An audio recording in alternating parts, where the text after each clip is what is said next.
Are you managing a construction site? It's vital to ensure your workers have access to proper sanitation facilities. OSHA requires specific porta potty provisions based on your workforce size. For crews of 1 to 20 workers, you need at least one portable toilet. As your team grows to 36 workers, you'll need 3 units. For crews exceeding 200 workers, the requirement is 1 toilet seat and 1 urinal per 40 workers. Consider the gender ratio if your site has both men and women.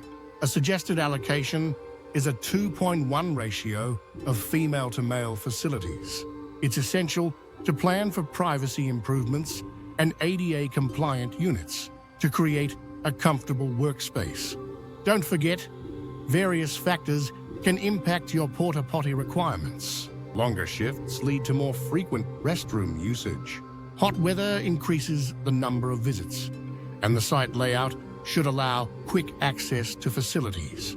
If you have existing plumbing, you may require fewer units. However, please consider the unique needs of your workforce.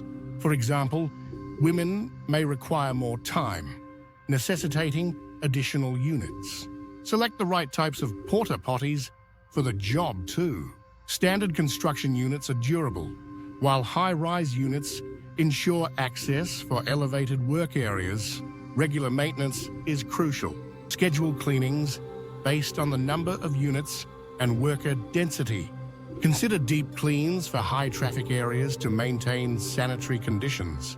Failing to provide adequate facilities can lead to OSHA fines and health risks for workers. Don't compromise on sanitation. Proper planning protects your team and enhances productivity.